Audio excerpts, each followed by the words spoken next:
శ్రీరామాయ నమః. అభిషేకానికి సిద్ధమవుతూ ఉన్నారు. ముహూర్తం సమీపిస్తుంది. అభిషేకాయ రామస్య శత్రుఘ్న సచివై సహా పురోహితాయ శ్రేష్ఠాయ సుహృద్భ్యశ్చ న్యమేదయత్.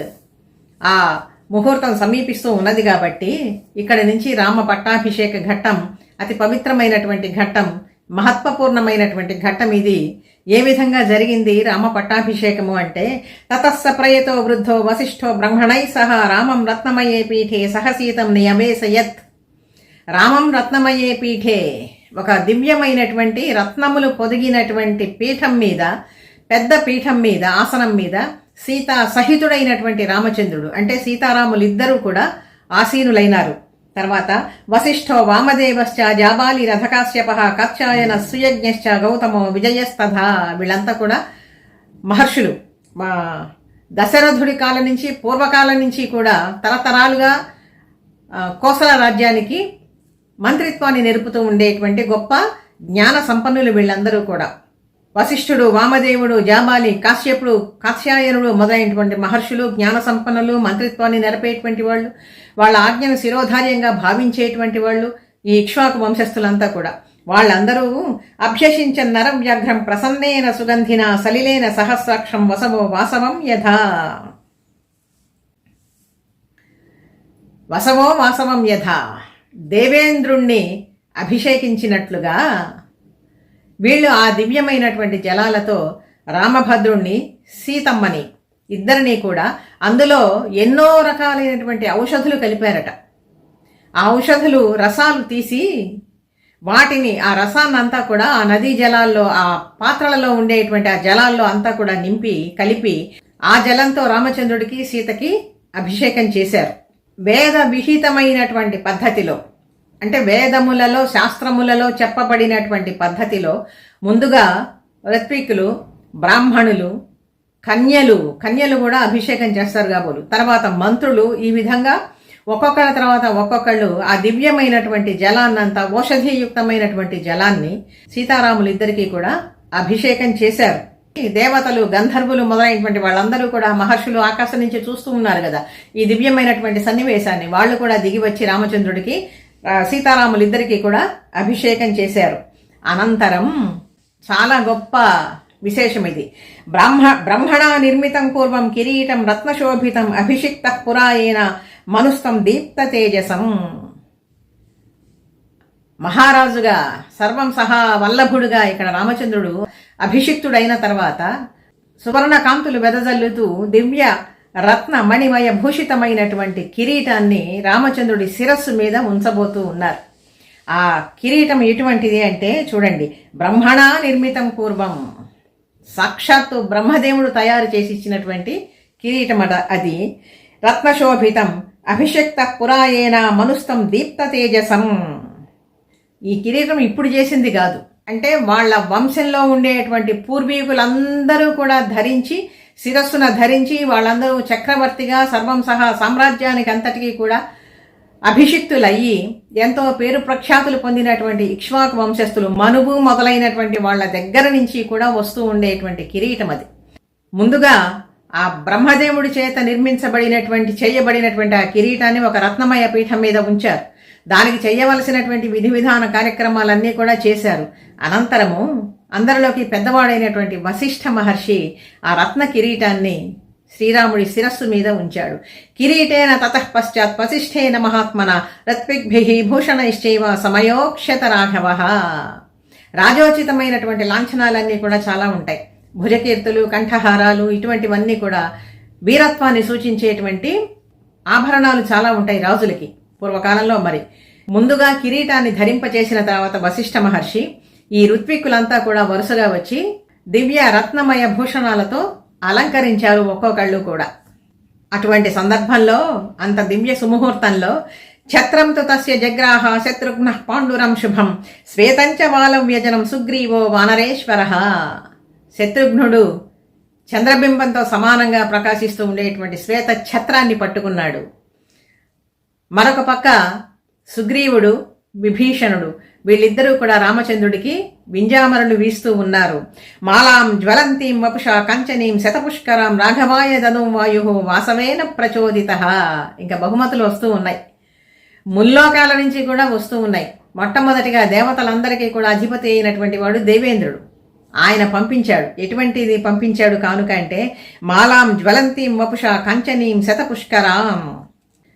వాయుదేవుడి ద్వారా 100 దివ్యమైనటువంటి సువర్ణ పుష్పములతో కూడినటువంటి మాలని శ్రీరాముడికి కానుకగా పట్టాభిషేక సమయంలో ఇచ్చేటువంటి కానుకగా దేవేంద్రుడు వాయుదేవుడి ద్వారా పంపించాడు. ఇంత దివ్యమైనటువంటి సుముహూర్తంలో ఎన్నో కానుకలు వచ్చినాయి స్వామికి.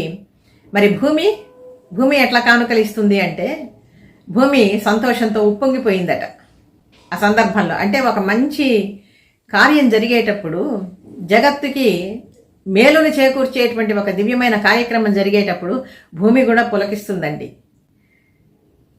లోకభీకరంగా వ్యవహరించేటువంటి రాజులు ఉన్నప్పుడేమో భూమి కూడా చాలా దుఃఖపడుతుంది. భూదేవి అని చెప్పి నేను అంటాం, అందుకనే మనం భూదేవి దుఃఖపడుతుంది. అటువంటి భూమి కూడా ఇప్పుడు రామ పట్టాభిషేక సందర్భంలో భూమి సస్యవతీ చైవ ఫలవంతశ్చ పాదపాహ గంధవంతి చ పుష్పాణి బభూవు రాఘవోత్సవే. భూమిలో నుంచి సస్యవతిగా మారిపోయిందట భూమి. అసలు పంటలు వేయకుండానే పంటలన్నీ పండిపోయినాయి. దివ్యమైనటువంటి సుగంధభరితమైనటువంటి వాసనలన్నీ కూడా భూమి నుంచి పైకి వచ్చినాయి.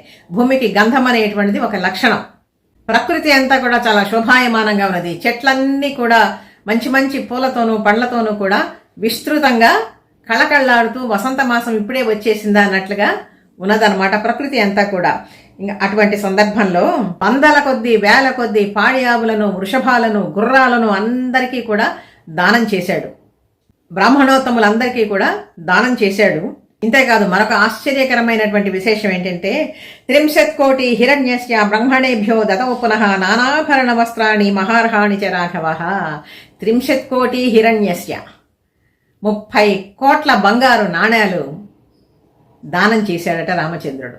దీన్ని బట్టి ఊహించండి అసలు ఆ రోజుల్లో ఎంత సంపద ఉండేది, ఏ విధంగా మరి ఇంత సంపదని వాళ్ళు అభివృద్ధి చేశారో మనకి అర్థం కాదు. అంటే ఒకప్పుడు భారతదేశం అంటే ఇంత గొప్పగా ఉండేదన్నమాట. శ్రేష్ఠులైనటువంటి బ్రాహ్మణులకి, విద్వాంసులకి ఈ 30 కోట్ల బంగారు నాణ్యాలు, దివ్యమైనటువంటి వస్త్రాలు, ఆభరణాలు అన్నింటినీ కూడా, ఈ గోవులని వీటన్నింటినీ కూడా దానం చేశాడు రామచంద్రుడు. ఇంకా తనకు సహాయం చేశారు కదా వానర వీరులంతా కూడా, వాళ్ళకి కూడా దివ్యమైనటువంటి కానుకలన్నీ ఇచ్చాడు తండ్రి రామచంద్ర ప్రభువు. చూడండి, ముందుగా సుగ్రీవుడికి ఏమిచ్చాడు? అర్కరశ్మి ప్రతీకాశం, సూర్యుడితో సమానమైనటువంటి కాంతి కలిగినటువంటి మణులు పొదిగినటువంటి ఒక దివ్యమైన హారాన్ని సుగ్రీవుడికి కానుకగా ఇచ్చాడు. ఇంకా సుగ్రీవుడు కిష్కింధకి యువరాజు ఉన్నాడు, వాలి కొడుకు, ఎవరు? అంగదుడు. అంగదుడికి ఏమిచ్చాడో చూడండి. వైడూర్యమణి చిత్రేచ వజ్రరత్న విభూషితే వాలిపుత్రాయ ధృతిమాన్ అంగదాయ అంగదే దదౌ. వైడూర్యమణులు పొదిగినటువంటి భుజకీర్తులను, అంగదాలు అంటే భుజములకు పెట్టుకునేటువంటి ఆభరణాలు, భుజకీర్తులు. ఇది వీరత్వానికి చిహ్నం, పరాక్రమానికి చిహ్నం అన్నమాట. అటువంటి భుజకీర్తులను అన్నింటినీ కూడా అంగదుడికి కానుకగా ఇచ్చాడు. పక్కన కూర్చుని ఉన్నది సీతమ్మ తల్లి. ఎన్నో కష్టాలు అనుభవించింది రామ వియోగంతో. దుష్ట రావణాసురుడు పెట్టినటువంటి బాధలన్నీ కూడా భరించింది ఆ తల్లి. మరి ఇప్పుడు ఆమెకు కూడా కానుకలు ఇస్తూ ఉన్నాడు, అందరి ముందు కూడా ఇస్తూ ఉన్నాడు ఇక్కడ రామచంద్రుడు. ఇది గొప్పతనం చూడాలి. మంచి మణులతో చేసినటువంటి ముత్యాలు పొదిగినటువంటి ముత్యాల హారాన్ని ఒకదాన్ని, దివ్యమైనటువంటి వస్త్రాభరణాలు, మిగిలినటువంటి ఆభరణాలన్నింటినీ కూడా తల్లికి కానుకగా ఇచ్చాడు రామచంద్రుడు.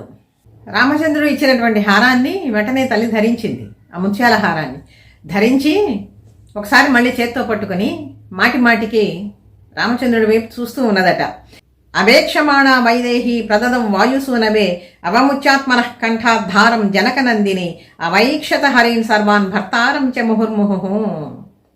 తన భర్త వైపు, రామచంద్రుడి వైపు ఒకసారి చూస్తూ ఉంది, హనుమ వైపు ఒకసారి చూస్తూ ఉన్నదనమాట. తామింగితజ్ఞ. రామచంద్రుడు ఎటువంటి వాడు? ఆ చూపులతోనే అన్ని గ్రహించేటువంటి వాడు కదా. అందుకని ఆ తల్లి జనకాత్మజ అయినటువంటి సీతమ్మ తల్లి మనసులో ఉండేటువంటి భావాన్ని గుర్తిరిగి ఏమంటున్నాడో ఇక్కడ రామచంద్రుడు చూడండి. తామింగితజ్ఞ సంప్రేక్ష బభాషే జనకాత్మజం. ఆ జానకితో ఈ విధంగా అంటూ ఉన్నాడు. ప్రదేహి శుభగేహారం యస్య తుష్టాసి భామిని.